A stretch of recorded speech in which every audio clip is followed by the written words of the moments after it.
Hi, welcome to Kevin Alone's audiobook reading Start With Why by Simon Sinek. Part 1.2 Carrot and Stick. Manipulation versus inspiration. There's barely a product or service on the market today that customers can't buy from someone else for about the same price, about the same quality, about the same level of service, and about the same features. If you truly have a first mover's advantage, it's probably lost in a matter of months. If you offer something truly novel, someone else will soon come up with something similar and maybe even better. But if you ask most businesses why their customers are their customers, most will tell you it's because of superior quality, features, price, or service. In other words, most companies have no clue why their customers are their customers. This is a fascinating realization. If companies don't know why their customers are their customers, odds are good that they don't know why their employees are their employees either. If most companies don't really know why their customers are their customers, or why their employees are their employees, then how do they know how to attract more employees and encourage loyalty among those that they already have? The reality is, most businesses today are making decisions based on a set of incomplete, or worse, completely flawed assumption about what's driving their business. There are only two ways to influence human behavior. You can manipulate it or you can inspire it. When I mention manipulation, this is not necessarily pejorative. It's a very common and fairly benign tactic. In fact, many of us have been doing it since we were young. I'll be your best friend is a highly effective negotiating tactic employed by generations of children to obtain something they want from a peer. And as any other child who has ever handed over candy, hoping for a new best friend will tell you, it works. From business to politics, manipulations run rampant in all forms of sales and marketing. Typical manipulations include dropping the price, running a promotion, using fear, peer pressure, or aspirational messages, and promising innovation to influence behavior, be it a purchase, a vote, or support.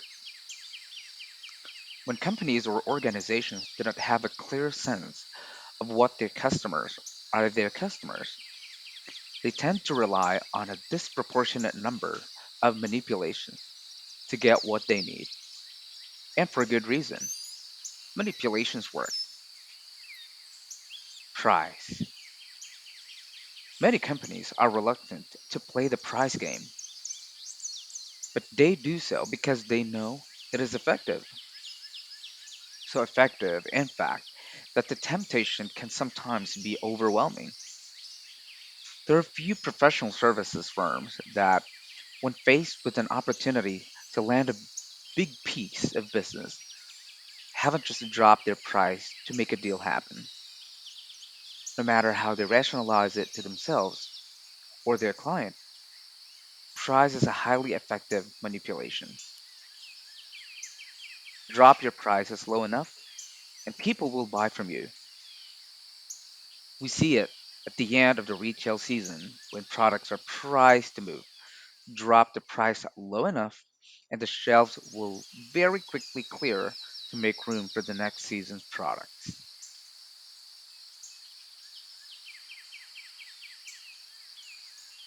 Playing the price game, however, can come at tremendous cost and can create a significant dilemma for the company. For the seller, Selling based on price is like heroin. The short term gain is fantastic, but the more you do it, the harder it becomes to kick the habit. Once buyers get used to paying a lower than average price for a product or service, it is very hard to get them to pay more. And the sellers, facing overwhelming pressure to push prices lower and lower in order to compete, find their margins get slimmer and slimmer. This only drives a need to sell more to compensate, and the quickest way to do that is price again. So the downward spiral of price addiction sets in. In the drug world, these addicts are called junkies. In the business world, we call them commodities, insurance, home computers, mobile phone service, any number of packaged goods. The list of commodities created by the price game goes on and on. In really every circumstance, the companies that are forced to treat their products as commodities brought it upon themselves. I cannot debate that dropping the price is not a perfectly legitimate way of driving business. The challenge is staying profitable. Walmart seems to be an exception to the rule. They have built a phenomenally successful business playing the prize game, but it also came at a high cost. Scale helped Walmart avoid the inherent weaknesses of a price strategy, but the company's obsession with price above all else has left it scandal ridden and hurts its reputation. And every one of the company's scandals was born from its attempts to keep costs down so it could afford to offer such low prices. Price always costs something. The question is, how much are you willing to pay for the money you make?